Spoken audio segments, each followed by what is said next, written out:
Hey guys, it's me, Queenie here.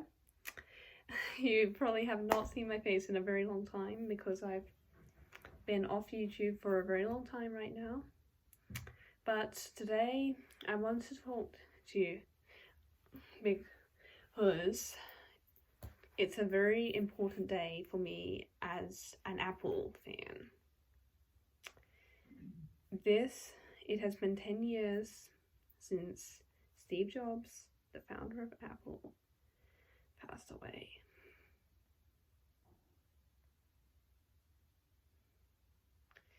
From pancreatic cancer, which is very unfortunate. So yeah, today I am commemorating him with this video. I know he technically died on the 5th of October, but I'm going to commemorate him anyway by reading about him to my iPhones.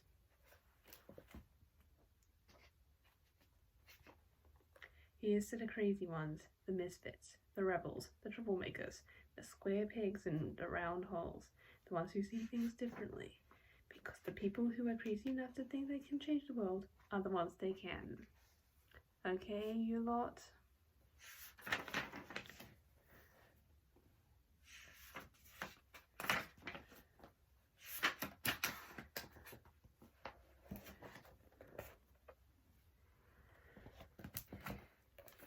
Steve was born in San Francisco, California in 1955. His biological parents are unmarried college students. They put Steve up for adoption. Later, they marry and have a daughter, whom they raise, then they divorce. Steve is adopted by Clara and Paul Jobs. Unable to have their own baby, they are ecstatic. 2 years later, they adopt a girl, Patty. Steve grows up in Santa Clara Valley, now Silicon Valley, south of San Francisco. They live in a tract owned by the developer John Eichler. Simple, modern, suburban. Yes, I am reading about Steve Jobs to a bunch of iPhones. From an early age, Steve is mischievous. He's a rule breaker, big time. In elementary school, he creates some posters. Bit like me, I'm a bit of a rebel, a bit cheeky, always been a bit cheeky. The next day is crazy. Paul Jobs is a machinist. He creates prototypes in the technology industry and his hobby is fixing up cars. Steve and his dad like to tinker. Many weekends they visit the junkyard and pick up odds and ends for the projects they make in their garage.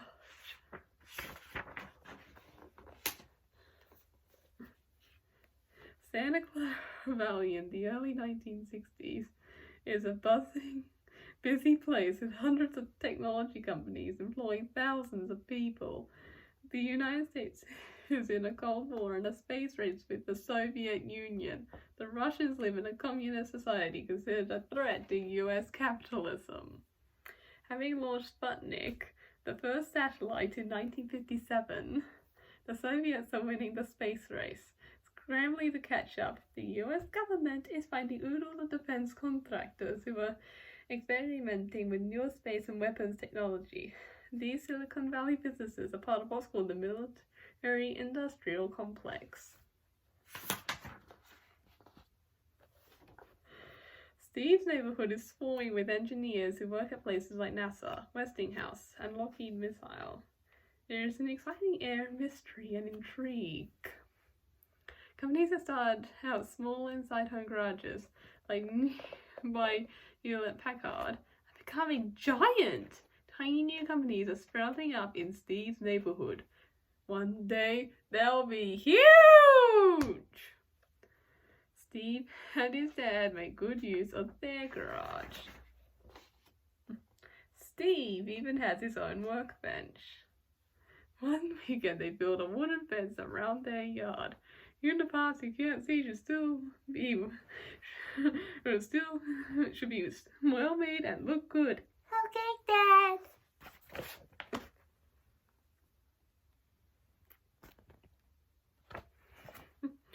Fine craftsmanship is important to Steve's dad.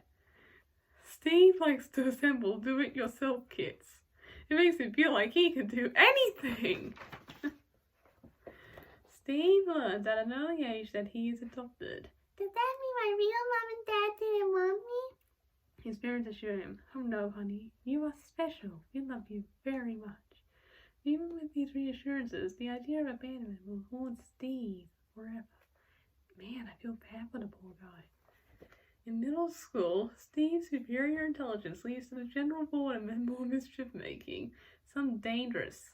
He is sent home from school many times. Naughty Steve! Luckily, his fourth grade math teacher notices his brilliance and keeps Steve challenged.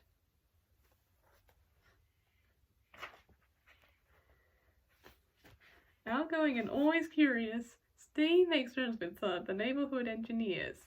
"Steve, I'm glad you're here. Let me show you something." "Hey, Dad, Mr. Lincoln look like just using just a carbon mic, a battery, and a speaker." "No, son, that's impossible. You've got it wrong." "Gee whiz, my dad does not know everything." "See, I told you." "I'll be darned. Don't come brighter than that, Paul."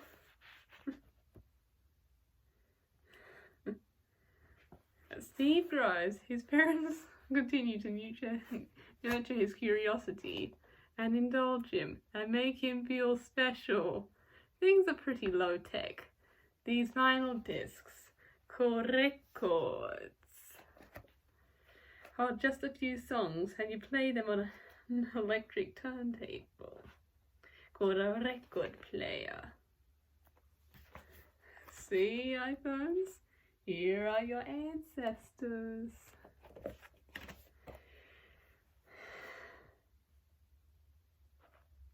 All the phones are rotary dial type with cords. Cameras require film and developing. And to write something official, you use a typewriter. To correct mistakes, you use a special type of eraser or paint called whiteout. No one has a computer in their home, let alone the internet or Google. Most TVs are in black and white. So yeah, technology was not good in the 1960s. Well, not as good as today. So yeah, if you want to learn about something, you'd have to look in a book. It's so much easier now that I can just go online. When Steve is 12, he decides to build a frequency counter, a device that measures the number of pulses per second in an electronic signal, which will help him with electronics projects. Good on you, Steve. But he's missing some critical parts, and Steve is not shy. He looks up his neighbour, the confounder of Hewlett-Packard, in the phone book. "May I speak to Mr. Phil Hewlett?" Hewlett gives Steve the parts he needs, and when summer comes, offers him a summer job. Steve works in an assembly line making frequency counters. Over the next 3 summers, he has a newspaper route and works at a large electronics store. Saves his money, and when he is 15, he buys his first car. Steve grooves to the new music of the day. He reads piles of books, old and new, and he smokes pot and does hallucinogenic drugs like LSD. Ooh, really naughty. The high school electronics class is out of sight. Steve learns how to create light shows using lasers. A big hit at parties. Through a friend in the class, he meets another Steve Wozniak. Yes. These kits, Fibonacci numbers, Bob Dylan, helicopters, electronic springs, frequency counters, Boolean algebras, San Jose swap meet. They have a lot in common. And by now, Steve is a high school senior. Woz is 4 years older and already in college nearby at UC Berkeley. He's a real techno-whiz, and shy and sweet-natured. The same year, Steve meets the girl who will become his first serious girlfriend. They make an animated film together, and with Woz get jobs entertaining children for $3 an hour at a local shopping mall. Chapter 3. Steve and Woz start their first business in 1971. One day, Steve and Woz read a magazine article called Secrets of the Little Blue Box. A blue box is a homemade, cobbled-together device that replicates cells the phone company uses to connect to long-distance calls. It is illegal. If you can make these tones, you can trick the phone company system into connecting long-distance calls for free. We can do this. Ooh, cheeky. In 1971, making long-distance calls is really expensive. Hacker named Captain Crunch outsmarts the phone company by imitating the crucial tones with a whistle he finds in a box of cereal. The other phone freaks use exotic birds. Try and make our own version of the blue box. According to this article, everything we need to know is explained in a tech journal you can get at the library. Let's go! These devices would not work with today's phone system. Am I right, you lot? The phone company has already asked all libraries to remove this journal from their shelves. We'll cut the page with the tone codes. Steve and Woz know an obscure library that might have the publication intact. They sneak in on a Sunday where the library is closed. You think it will still be there? Far out. Yes! They do some reading and some shopping, and by Thanksgiving, their blue box prototype is ready to test. Will it work? This is Italy. We are calling for the Pope. Yes, the Pope is here. But he is sleeping. It works! What do you say? We make more of them and try to sell them. Should we? Why not? Ours cost $40, and we can maybe sell them for $150. Steve makes sure the blue boxes are user-friendly so that anyone can use them, not just techie types. They happily sell them here and there until something really bad happens. They get held up. If I want a thingamajig and we're not paying, hand it over, boys. This puts an end to their business. Steve and Woz learned that they really like working together. Chapter 4, College and Enlightenment. Steve's parents want him to go to college, although Steve is not sure about the idea. Steve, honey, for financial reasons, they hope he'll choose an affordable public university. He wants someplace artsy that only applies to one school, an expensive private one. September 1972, Steve goes off to Reed College in Portland, Oregon. And after one semester, he drops out. It's too expensive, and I want to study what I want to study. Not all this other stuff. Groovy. I hear you, man. Still, he hangs around Reed, sitting in on some courses. He especially likes a calligraphy class.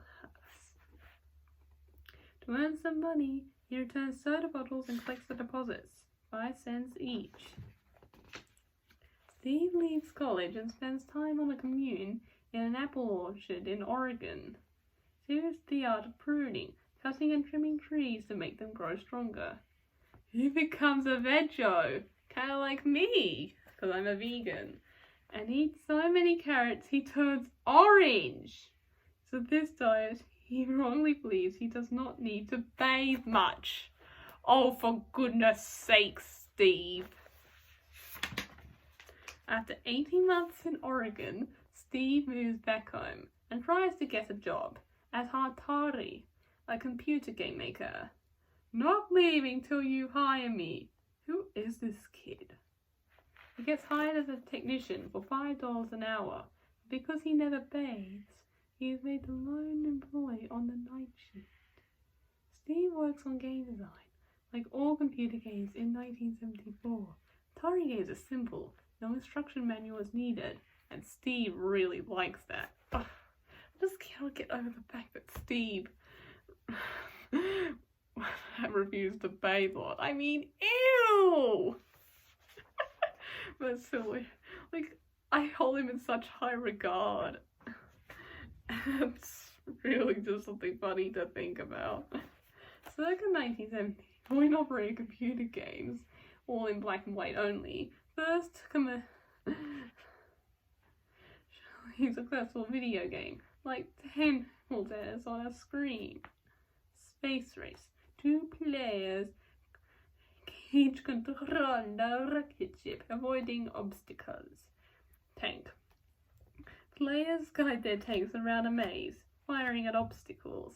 Oh man, I used to play this online computer game called Tanks when I was younger. I don't know where it is anymore though. I don't even know how to play it anymore. These games are played only in arcades, as people do not have home computers yet.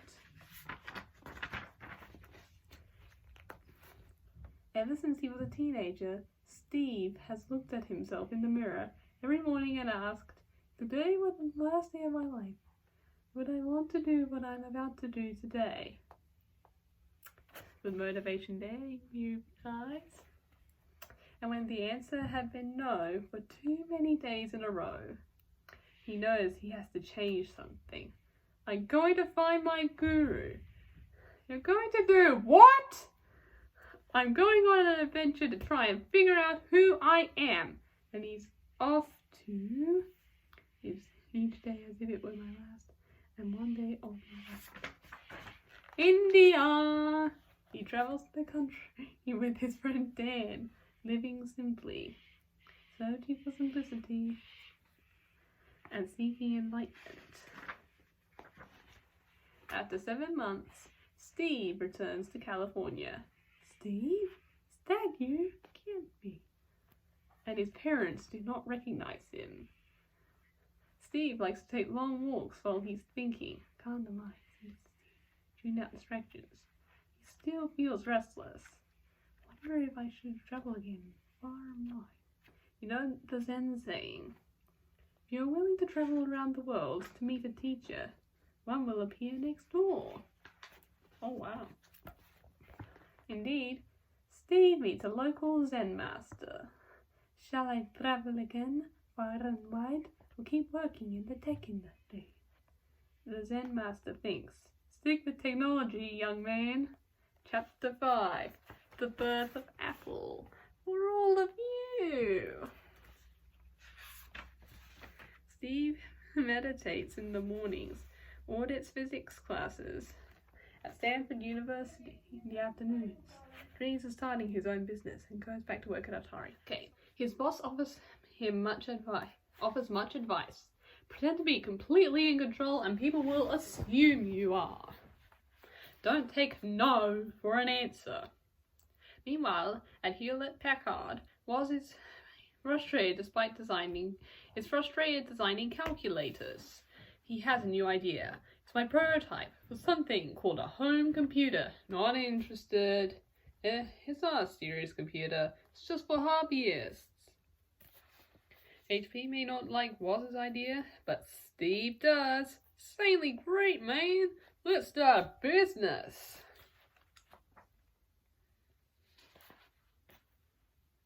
Very brief history of the computer before 1975. So computers, you lot, once used punch cards. But the first programmable devices. Amazing, huh? We would need about 1,000 of you to equal the power of Libby or Tiffany on them to equal the same computing power that Libby or Tiffany has. And they're the oldest ones here. And some of the first computers were used by the government to help with the census, with the ENIAC from the 1940s used in World War II to calculate bullet trajectories. So yeah, come a long way. Actually, I think we need over 10,000, even 100,000 of the very first computers with punch cards to equal the computing power of Tiffany. So yeah, we've come a very long way.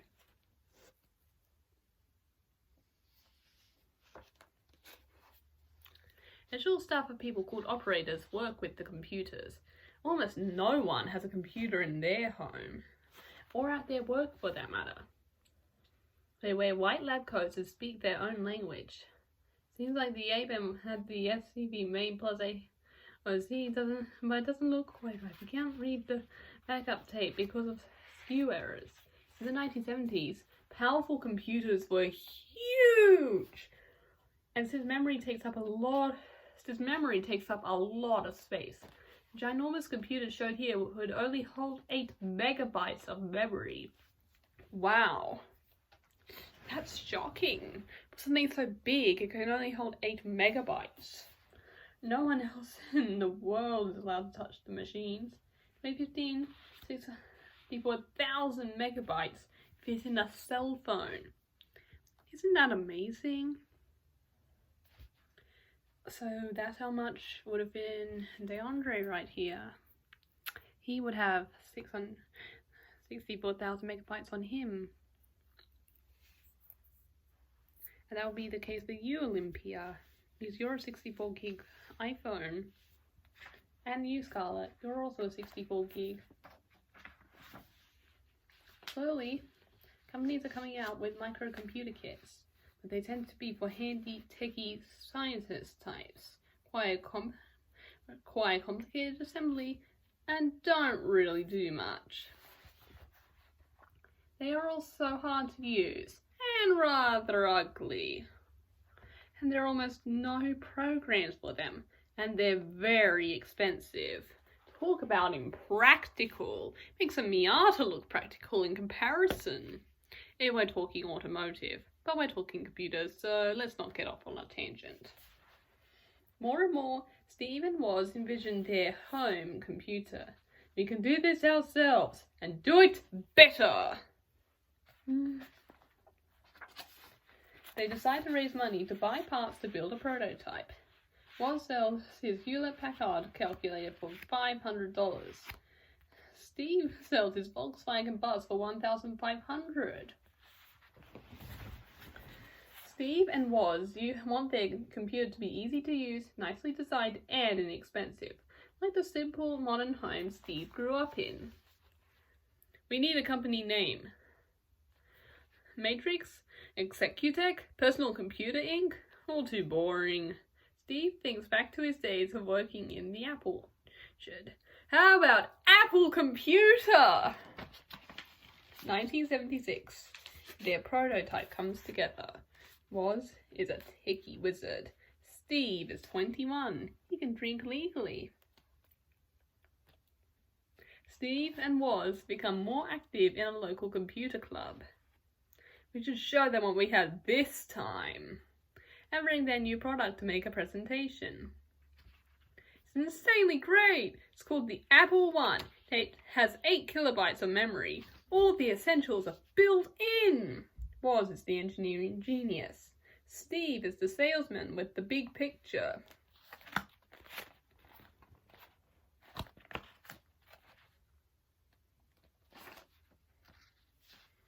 Except for one man who owns a small chain of stores, the audience is not impressed.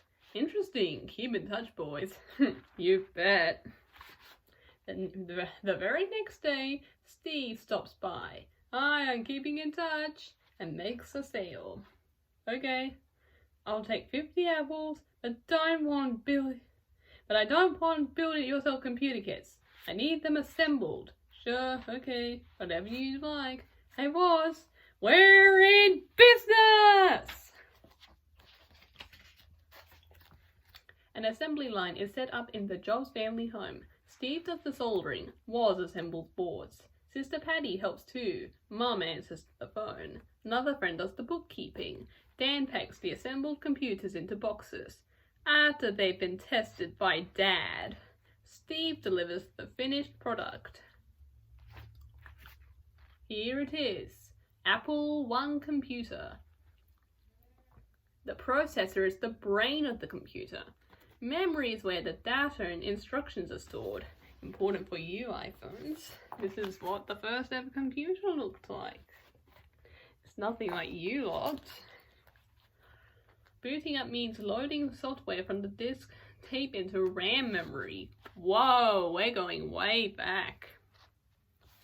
Pixel is short for picture element. Pixels are the dots that make up each image.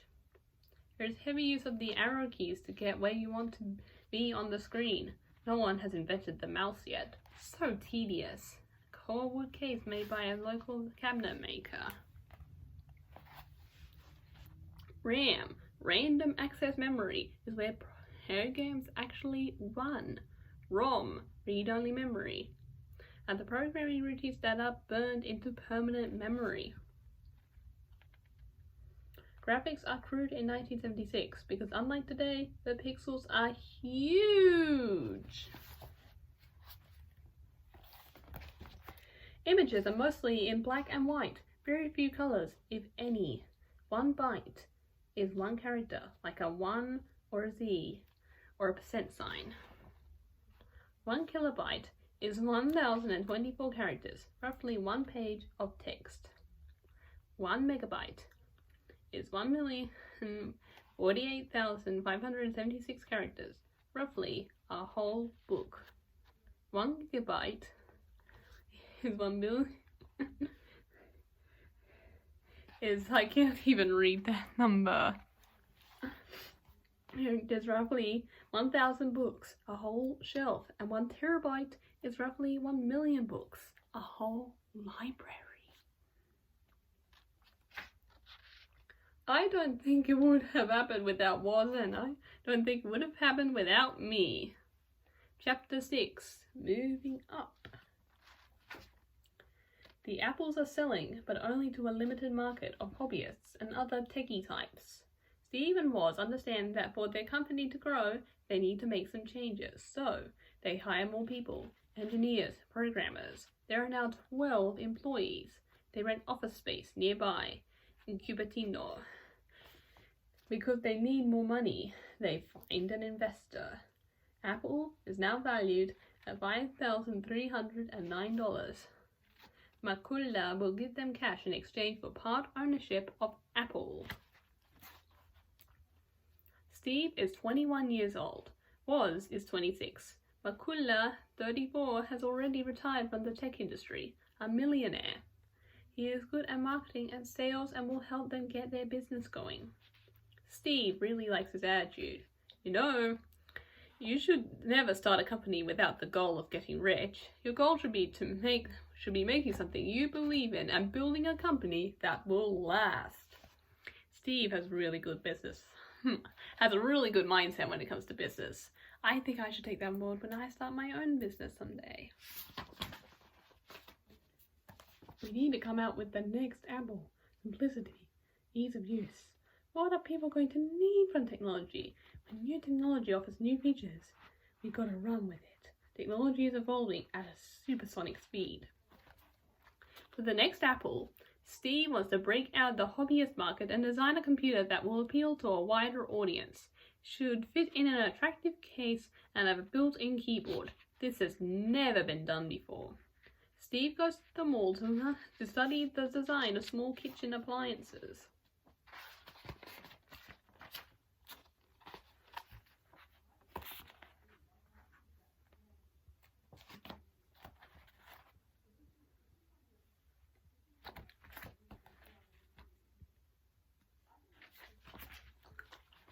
Meanwhile, using all his wizardry, Woz is designing the inside of the computer, figuring out how to make it better, how to make it work better and faster.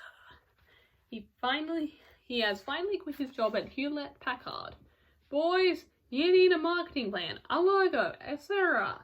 You can't keep peddling these things door to door, you know. Steve and Woz hire a publicity firm to help them promote their company. A designer named Janoff designs a logo. It has rainbow stripes. Whoa, we're going back here. Steve likes this quote, thought to come from an artist, Leonardo da Vinci. Simplicity is ultimate sophistication.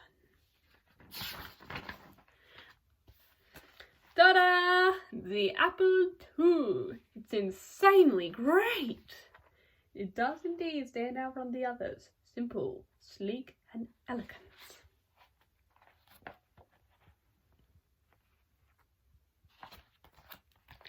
Steve's new personal look is the same. Clothes from Wilkes Bashford, a fancy store in San Francisco. Far cry from the black turtleneck sweater we commonly associate him with.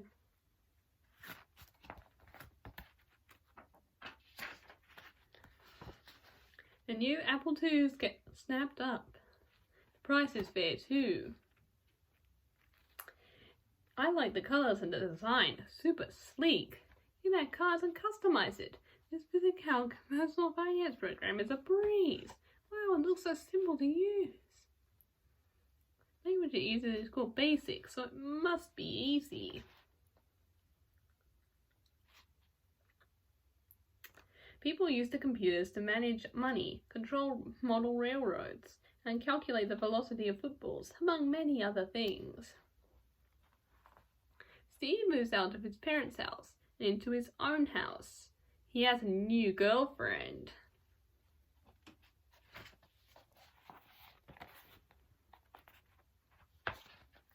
And I just wanted to apologize for something here.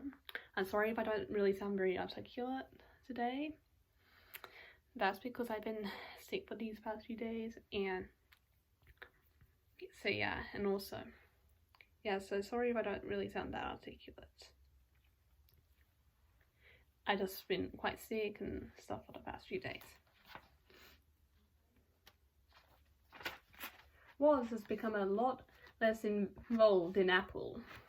After recovering from a flying accident, he decides to go back to college. Steve and Woz have launched the entire personal computer industry thanks to ingenuity, hard work, and being in the right place at the right time. By the end of 1978, Apple's sales are over 7.9 million. Over the next 16 years, close to 6 million Apple IIs will be sold. Whoa! Chapter 7, moving on, 1978 to 1981. In May 1978, Steve has a baby girl with his old girlfriend, Chrisanne. But he's irritated with the responsibility and does not want to be involved. The baby's name is Lisa. He wants only to focus on his new business and think about the next computer. The Apple II is not going to be a hit forever. How to improve it? All across the US, especially in Silicon Valley, many companies, big and small, employ scientists, engineers, and designers in research labs. They are all busy developing ideas for the office of the future. The Xerox PARC is in the forefront even though they're not known for making computers. Steve hears about some of these ideas. Gotta get over to PARC. Bill Atkinson, an Apple engineer. At about the same time, Xerox's venture capital division in Connecticut gives Apple a call. Like many, they want to invest in the hot new computer company. Steve licks his chops. Okay, so here's the deal. Let you invest $1 million in Apple. You show us what's going on at Xerox PARC.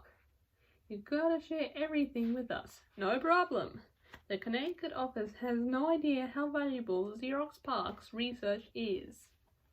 Xerox buys 100,000 shares at $10 each. A year later, Xerox's shares of Apple will be worth $17.6 million, almost $50 million in today's money. Still, Apple gets the better part of the deal. Steve and his new crew Drive 15 minutes north from Cupertino to Palo Alto. There are all brand new ideas to make the computers of the future simpler and easy to use. They are groundbreaking. We call it GUI. Say GUI. As promised, the scientists show him what they've been working on. GUI, for your information, stands for Graphical User Interface. What you see is what you get.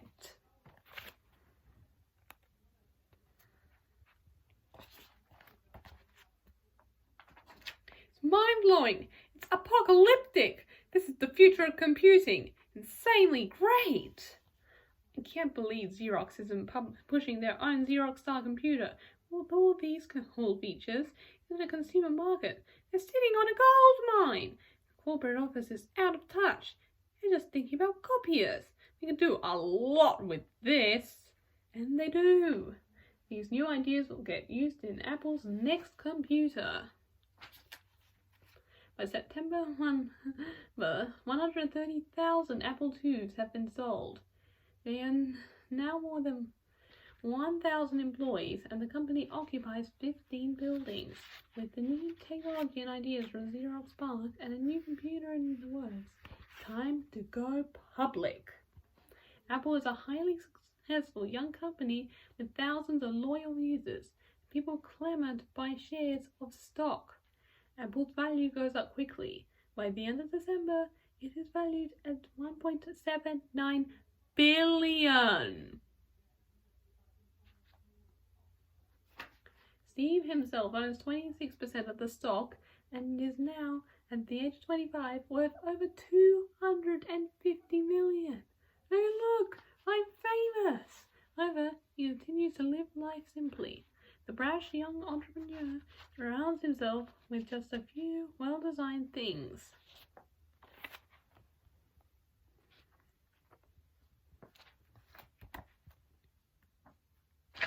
And always on his desk is a single red rose. How romantic. Chapter 8. Rise and Fall. Long a follower of Zen Buddhism and a great admirer of the Japanese design aesthetic, Steve travels to Japan and appreciates the serenity and sublime order of the temples and gardens of Kyoto. I remember when I went to Japan, I was 6 years old at the time. And the busyness and zaniness of Tokyo. He goes to a pristine Sony factory and sees the workers all in uniform, and finally, to see the designer, Ise Miyake. Konnichiwa. He designs for Steve. Uniform. Black turtlenecks, hundreds of them, all the same. Blue jeans. Steve Jobs, the paper doll. Steve knows that computers have a short shelf life. They quickly get stale when the next new thing comes along.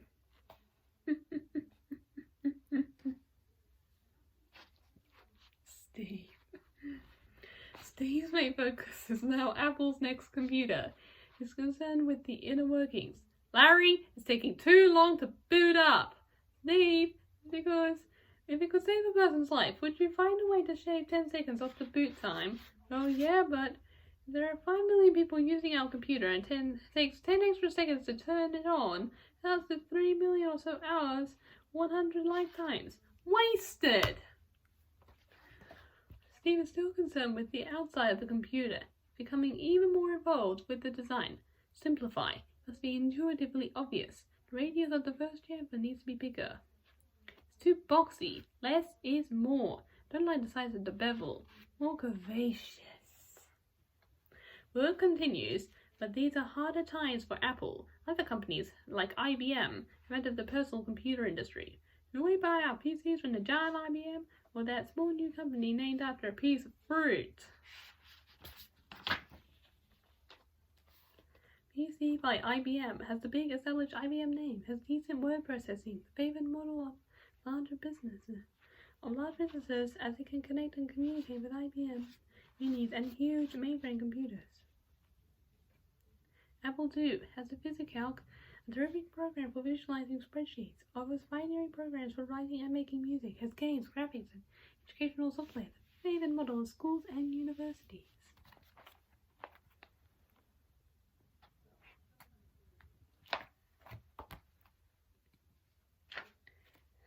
McCullough steps down as Apple's president. He wants to do other things. Okay, so we need a new leadership here at Apple. How about someone with lots of experience running a big company? Steve likes to take long walks while having important discussions. He goes to New York City and tries to interest John Sculley, the CEO of Pepsi, to come to Apple to be its president. While Steve knows himself to be quirky, tactless, confrontational, and insensitive, he knows Sculley is polite, polished, and easygoing. These qualities could help Apple grow and deal with the competition from other computer companies. I'm pretty happy working for Pepsi, and I don't know anything about computers. Do you want to spend the rest of your life selling sugared water, or do you want a chance to change the world? Sculley finds Steve brilliant and fascinating. He's flattered that Steve wants him at Apple and decides to change jobs. Sculley comes on board, but right away there are disagreements. Being the boss of an established soda company is mostly about putting out the same product year after year. Running a high-tech company is about improving, innovating, and trying to come up with the next big thing. After years of delays, the new computer is about to be launched. What to call it? Pippin? Red Delicious? Cocoon? Wisap? Dad? Granny Smith? How about Macintosh? Huh? How radical! John, we need a really revolutionary ad to launch the new computer during the Super Bowl. Something really radical. How radical! The year is 1984 and is sketched out by the director of Blade Runner, one of the most talked about movies of that time. 1984 was also the year that one of my favorite movies, at least for 2019, The Terminator, came out. I'm all for advertising during the Super Bowl. This ad idea is nuts. For money, but only get once. Typical TV ads for computers depict boring, real-life scenarios or whimsical spots using a clown. Steve wants his ad to show the world how Apple products and the tools for creativity cool and slightly rebellious. The inspiration for the new Apple commercial is George Orwell's novel about a totalitarian future, a society of government surveillance, constant war, and mind control headed by the tyrannical leader Big Brother. Steve gets his way. When the ad is aired, it's called a sensation. Greatest commercial ever made! On January 24, Apple Computer will introduce Macintosh. You'll see why 1984 won't be like 1984. Here it is, the first Macintosh. It's revolutionary, even more user-friendly and affordable. And so this is what a beveled edge and a chamfer look like. And note the clean, soft lines. And then a note, font note, the calligraphy at read, and the first time ever. Oodles are delightful fonts. Oh wow! It's insanely great. Beautiful typography and proportionately spaced too. Never before seen. Whimsical icons. Comes with a cool new graphics program. Mac Paint. Cool new processor. Word processor. Mac Write. Revolutionary UI. What you see is what you get when you print. First computer to have a mouse. In the commercial world at least. It's the computer of choice for graphic designers and musicians. Macs sell well right from the start, but Apple is facing increased competition from other companies. Most aggressive is Microsoft, a software-only business led by the young Bill Gates. Microsoft, nerdy, born in 1955, college dropout. Company produces only software. Stylish, born in 1955, college dropout. Company makes hardware and software. See how similar Steve and Bill really were. Microsoft is shamelessly copying Apple. You ripped off our graphical user interface twice a week, overlapping windows. Ah! You did the same with Xerox PARC. You know what they say, good artists imitate great artists steal! 1985. The disagreements between Steve and Scully are worsening. You don't know nothing about computers and don't want to learn! And the programmers are bozos! And Steve is becoming more and more difficult to work with. And the designers are bozos! The company has a big meeting without Steve. We recommend that Steve quit running the Macintosh group and start a research group at Apple. Good idea. This is a better use of Steve. Find his craziness to one small part of the company. Apple has approximately 6,500 employees now, roughly 700 in the Mac division. Steve considers this new role. Trying to laugh when new product ideas could be good. He decides he can't live without a smaller role in the company he founded. And so Steve keeps up with the fight to stay on top. I'm the boss! No, I'm the boss!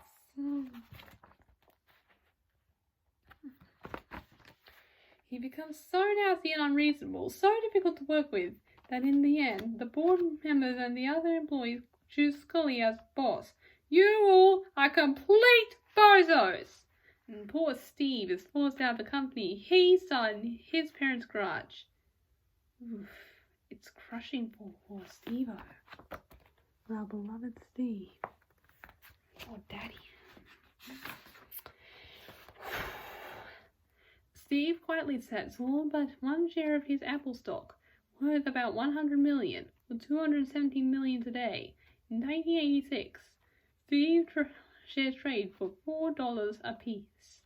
At 30 years old, he is a very rich man, but rather miserable too. He travels to Europe, thinking about what to do next. About starting a new company called Next. The new computer will be a cube. The logo is a cube too. Eyeball Ray, designed by a famous designer. Be fast, much faster than a PC. Be able to do more things. The company has 8 employees. The target market is university research labs. Steve obsesses over many details. Want the cases to be black magnesium. The internal screws have to be plated. The internal finish is not matte enough. Developing an even deeper sense of design. Next becomes a pioneer in offering online versions of dictionaries.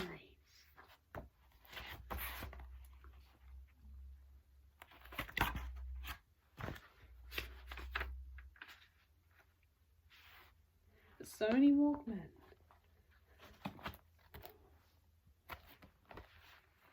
The Motorola Diet Attack. All these cool technologies.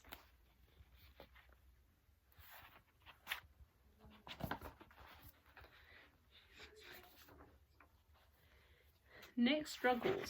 Steve perfectionism or delays the on-sale date of the computer. Why is the next computer going to be out so late? It's not late. 5 years ahead of its time. There's not a big market for super powerful, super expensive Next. The one buyer does something huge with his. Tim Berners-Lee invents the World Wide Web! Chapter 9. The Family Man. Like many people who have been adopted, Steve becomes curious about his biological parents. He is now 31. Yes, detective, I know I was born in San Francisco in 1955, and I found your mother. Her name is Joanne Simpson, and she lives in L.A. Steve flies down to meet them. And you have a sister. No kidding! She's a writer named Mona Simpson, and she lives in NYC. I'd like to meet her too. She's an artist. Joanne has never told Mona about Steve and calls her at work. Honey, you have a brother and he's rich and famous and handsome, and I'm not going to tell you but who it is, but we are coming to see you in New York City and it will be a surprise. What? Mom! How about the guy who was in Body Heat? He's one of those high-tech entrepreneurs. What's his name? It's John Travolta! Hello, hello, hello? I like my new family.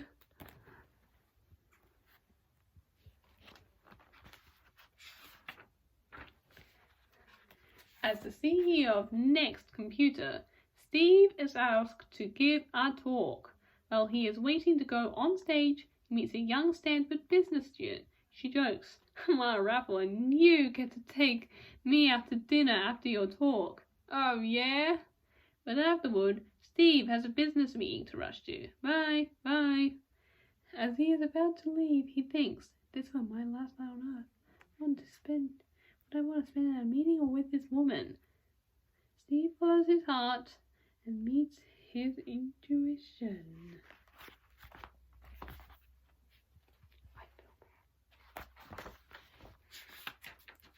"Wait, Lorraine, let's have dinner, now!" She's a down-to-earth vegetarian and very grounded too. Good balance for Steve's eccentricities.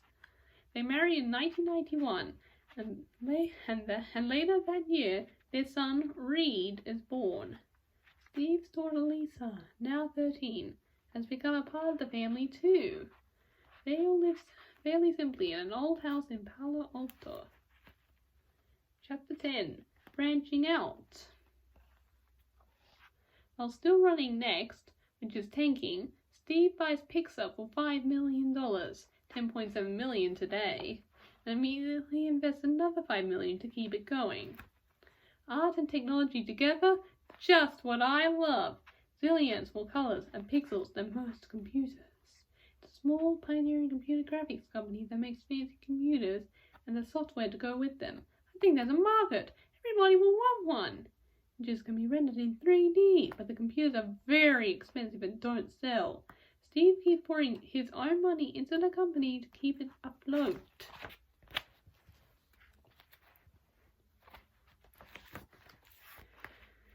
Then Steve has an idea. Why not make a short animated film to show off the snazzy computer animation? He's talking to John Lasseter. Lasseter trained and worked at Disney. Like Steve, he is a visionary and a huge talent. Traditional animation is drawn by hand onto millions of sheets of transparent cellulose called cells. Computer animation is a brand new thing.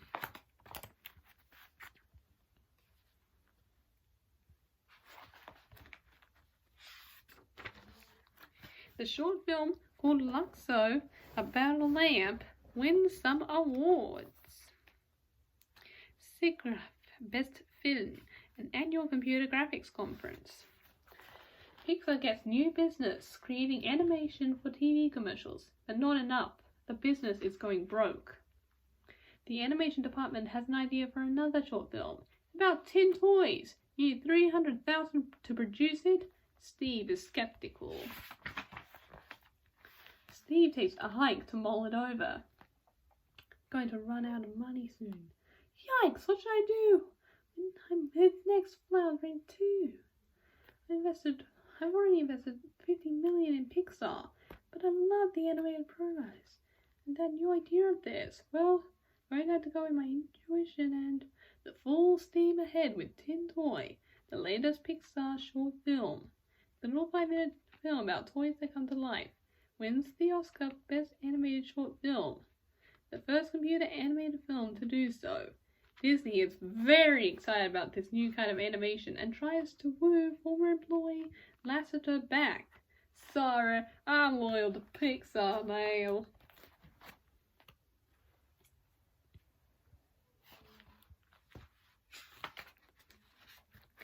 Then Steve has an even bigger idea.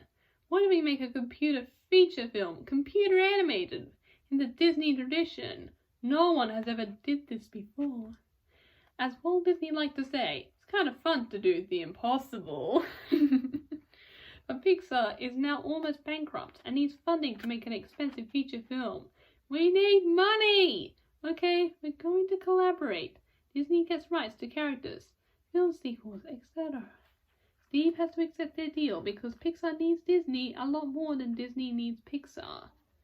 1991. Pixar is expanding the winning tin toy idea, but now Disney wants to change the story. Edgier! Nastier! Disney is wrecking it, turning our hero, Woody, into a meanie. I agree. We have to stop this. It is not easy, but Pixar stands up to Disney and gets the story back on track. I bet we all know what film it is. The film is Toy Story, the first ever computer animated film. Well, the first ever fully computer animated film. A revolution of its time. So yeah, I used to really hate Toy Story, but now I don't anymore because it's so important. Toy Story is such an important film, if you actually think about it. More people go to see it than any other film that year. And now many people want to invest in such a successful company. Got a friend in me. You got a friend in me. Pixar goes public in 1995. Pixar has the money to do what it wants. That's what counts. The Pixar-Disney collaboration continues, but each company will also make films of its own. Steve's Pixar stock is now worth an astonishing $1.2 billion! Steve continues to live simply. There's no yacht in my future. Never done this for the money. Ha! See pages 206 and 207. When Pixar expands, Steve designs their building with a huge central atrium for workers to meet and mingle. This is what Pixar would have looked like.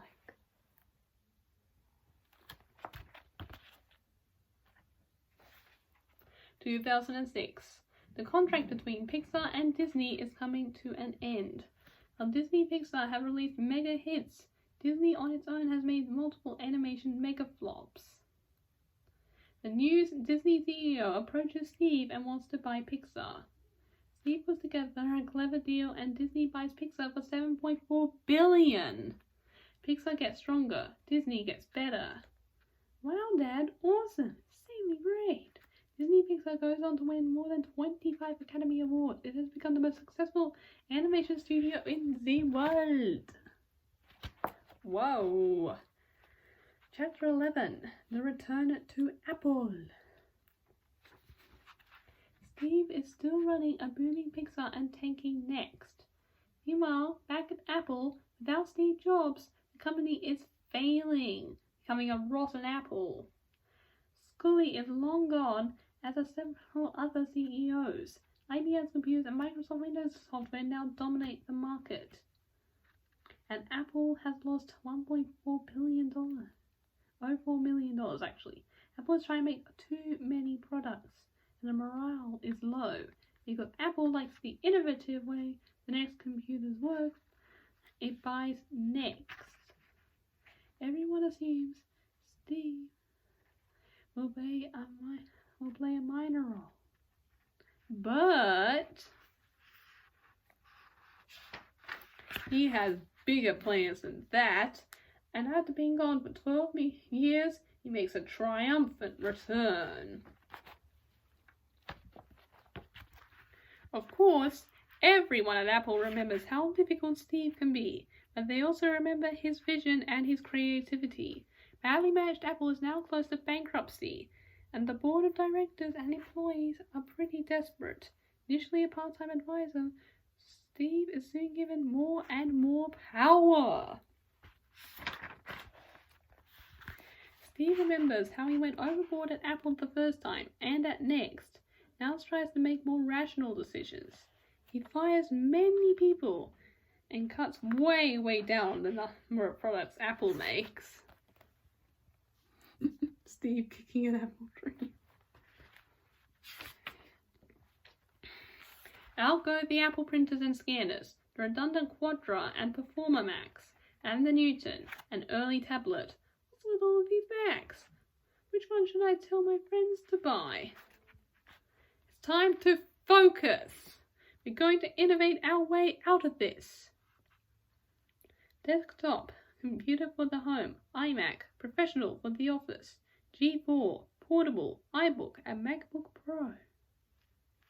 These will be our products, our new products, and that's it.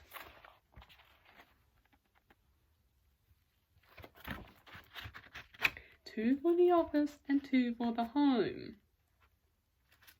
Our job is to figure out what the consumer is going to want before they do. What kind of computer would the Jetsons have had? I like that. More drawings are made on paper, designs made on computer, and 3D models are formed by an amazing machine. And finally, extensive research is done on color translucency. Here it is. Candy color, translucent, mouth-watering, jelly bean influenced, scrumptious, good enough to eat, brand new iMac! Johnny, it's mind-blowing. It's absolutely great. Bondi Blue, named after an Aussie beach. In the first 6 weeks, 278,000 iMacs are sold. In 1998, Apple turns $309 million profit. Amazing! Here's what the new iMac looks like.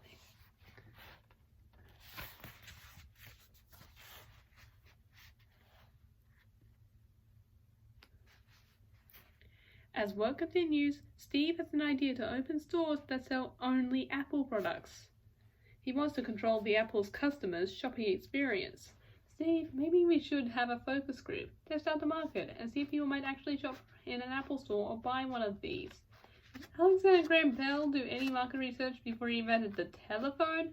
And Henry Ford liked to say, if I'd asked them what they wanted, they would have told me a faster horse. Steve secretly builds a store prototype inside a warehouse, makes regular visits to fine-tune the look and feel. He designs an innovative translucent staircase and gets the patent for it. He imports special sandstone from Italy for the floors. Steve, I have an idea. We could have experts on hand at a special counter and call them geniuses. Don't like your idea. And they're geeks! The first Apple store opens in 2001 in a mall outside Washington, D.C. The store does phenomenally well, and the Genius Bar is an instant hit. Steve takes all the credit. Naughty Steve. New York City's Fifth Avenue Apple Store makes more money per square foot than any store in the world. It's the only Apple store open 24/7, 365 days a year. Seeming great, right? And here we have our famous Genius Bar. Chapter 12. Expansion. Steve, always trying to improve the Apple product customer experience, develops a cable for digital data called Firewire, some cool new activities called applications, like iPhoto, iMovie, Final Cut Pro, iDVD, GarageBand, and what is the iTunes example? Visual, Instant, and Internet. iTunes! Always a huge music fan. He loves the Beatles and Bob Dylan. Steve comes out with a clever new way to manage, mix, and enjoy music. You can listen to your music on your computer and you can upload it, sort it, make playlists, and listen to the radio too. Wow! And visuals that cost $90 that go with the music? Cool! This comes included on the Mac when you buy it? Yep. Too bad the portable music devices are all badly designed and user unfriendly. Steve takes a business trip to Japan. Visits Toshiba to see the latest in technology. Tiny 1.8-inch drive that holds 8 gigabytes of data. We'll buy all of them, every one you've got. Back home and pining for Japanese food, Steve sends the Apple cafeteria chefs to Kiji Soba Academy in Japan for training. With the new technology bought from Toshiba, Apple's designers and engineers work together on a secret new product. What could it be? A portable music player! The others out there are all... Can't say that word. Work continues. We're going to limit what the device itself can do, and unlike the other nerdy players out there, ours will be user-friendly. Consumers will do the complicated stuff like uploading, editing, and making playlists of their music through iTunes on their computer, then simply transfer the files to their player. We have the whole widget here. Whoa! We want to launch this for holiday season 2001, so we need this next month, latest. Yes, Steve, can be ultra convincing. You've been told unrealistically that you can get the prototype out overnight or present 10 new ideas for the meeting tomorrow. You've entered Steve's famous reality distortion field.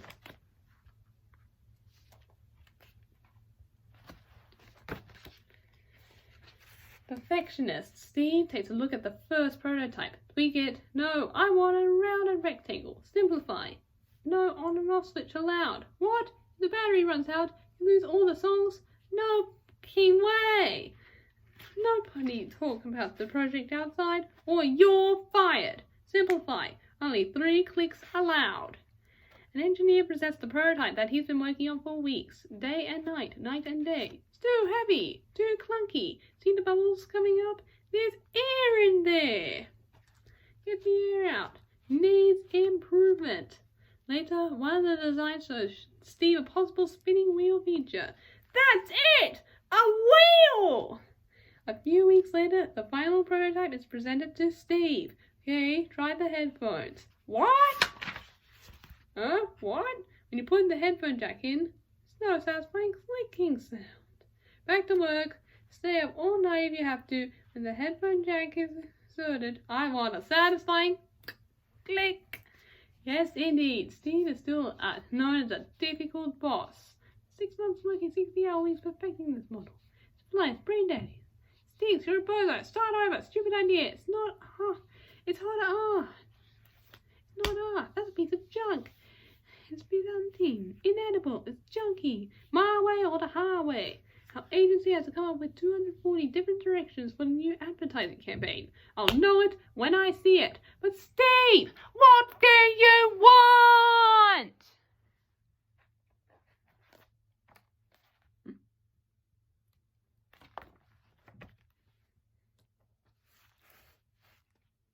2001. Insanely great iPod! More than 300 million iPods have been sold to date. It cost $399. The name was streamed up by copywriter Vinny Keko, who remembered a spaceship called a pod in the film 2001 A Space Odyssey. Oh, 1,000 songs in my pocket. Steve, what's on your iPod? Do I hear the Beatles? Yep. Is that Strawberry Fields Forever? Yes, but it's a bootleg recording of the band revising the song, refining it and improving it endlessly. They were such perfectionists. It's kind of a soundtrack to what we do at Apple. iPod sales are awesome. Music lovers are illegally downloading and sharing their favorite albums and songs with other people without paying. It's killing the music industry. Just download the complete Beatles for free, for bits and pieces of fish. Speaking and choosing tracks of an album is called unbundling. Naughty. I have an idea on how to fix the music stealing. I want to create an iTunes store and make it easy and cheap for the consumer to buy only the music they love, whether it's one song or a whole album.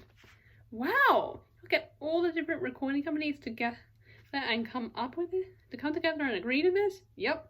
Steve, you got your hands in a lot. Pixar, Apple, and now the music business?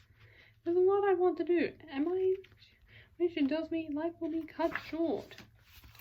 First, Steve still sells one record company on the idea. Then another comes on board.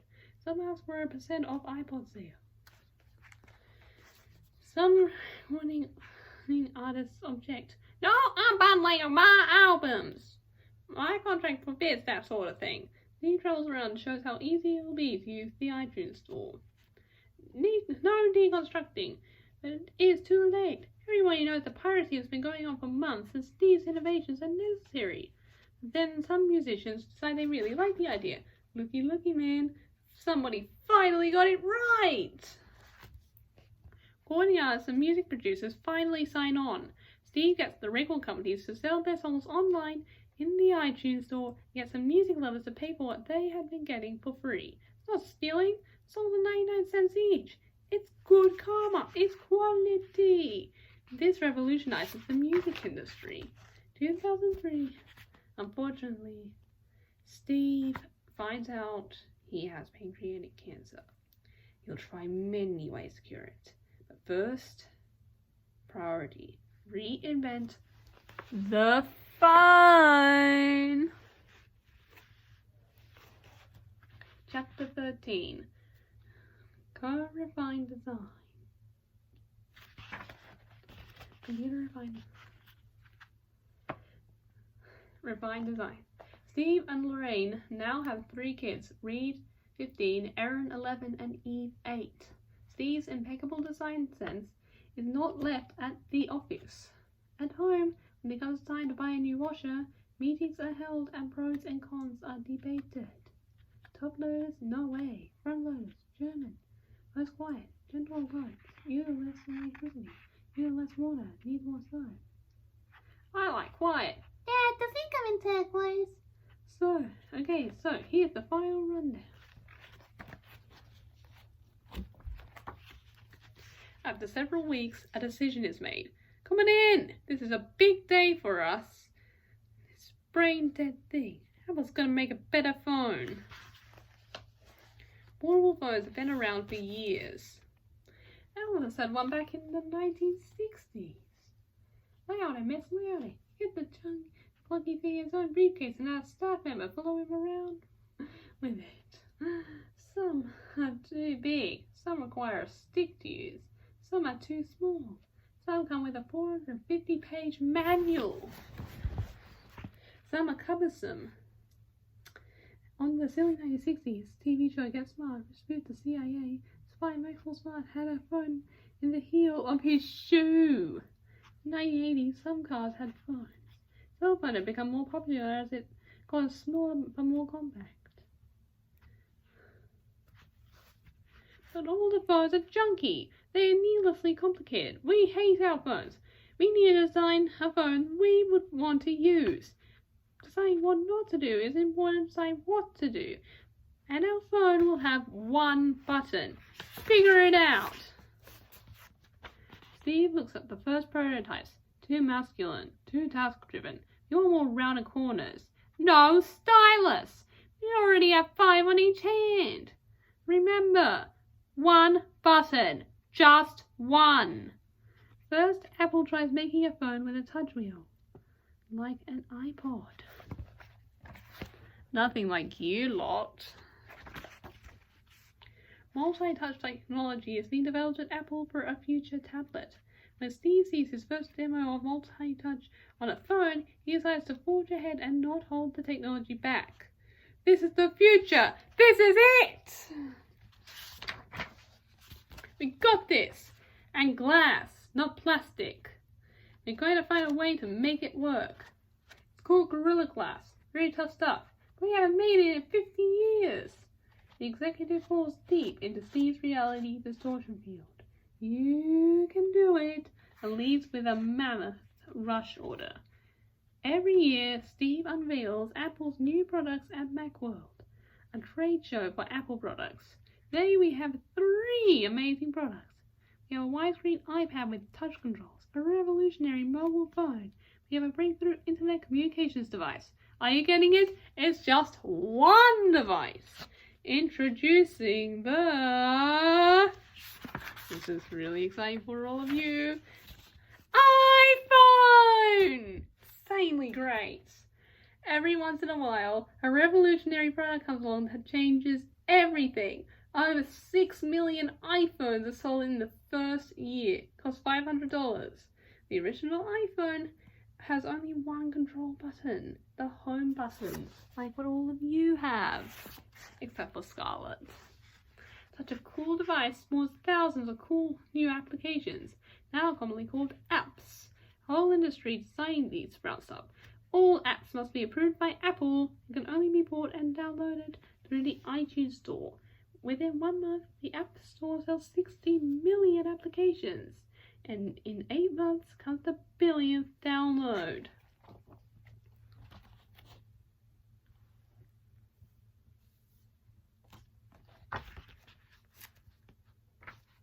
In 2009, Steve takes an evening off to hike in the hills.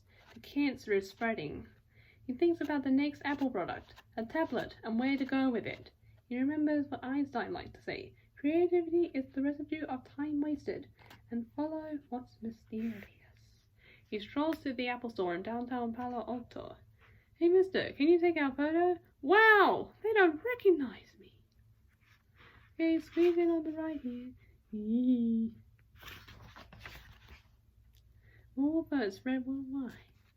Hi. USBs, emails, Kindles, Nooks, Facebook, MySpace, iCloud, YouTube, iMacs, texting.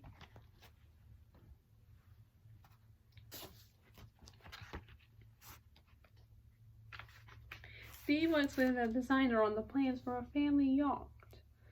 I know it's possible that I will die and leave Lorraine with a half-filled boat. I have to keep going on it. If I don't, it's an admission that I'm about to die. Philip Stark, ranch industry designer. Beyonce. So Steve's best vacations have been on chartered boats seeing the world. He tries to keep his cancer battle a secret. He feels it's a personal matter. And he's worried about the public losing confidence in Apple. He and Lorraine have a tradition of taking their teenage children individually on a special trip of their choice, and now it's Aaron's turn. But unfortunately, Steve is barely able to make it. They travel to Japan to see and go to the Temple of 1,000 Back home, Lorraine tends to a beautiful garden. Steve works. Please, honey, try to eat. It's all from the garden. Steve loses his appetite. For the most part, workaholic Steve thinks about his business and his next and last product, Apple's version of the tablet. The perfectionist tries out the latest prototype. No, it can be better. Not there yet. Simplify. The corners should be rounded more. Still not user-friendly enough. We can delay the release date. It's got to be perfect. Insanely great. It's the best thing ever. Per graphics compared to other tablets. And like the iPhone, Oodles are delightful apps to keep users occupied. 300,000 iPads are sold on the first day they go on sale. 50 million in the first 9 months. What's on your iPad? I'm reading Shakespeare. I'm designing your house. I'm finding my way. I'm identifying leads. Watching a recording of a famous speech made in 2005. In 2005, Steve gives the commencement speech at Stanford University. He's getting sicker. Time is limited, so don't waste it on living someone else's life. Don't be trapped by dogma, which is living with the results of other people's thinking. Don't let the noise of others' opinions drown out your inner voice. Stay hungry. Stay foolish. Most important, have the courage to follow your heart and intuition. They somehow already know what you truly want to become. Everything else is secondary. And Steve dies of pancreatic cancer on October 5, 2011. 56. Last words. Oh, wow. So, my lovely friends and my amazing viewers, that was the story of Steve. Hasta la vista, viewers. Oh, wow.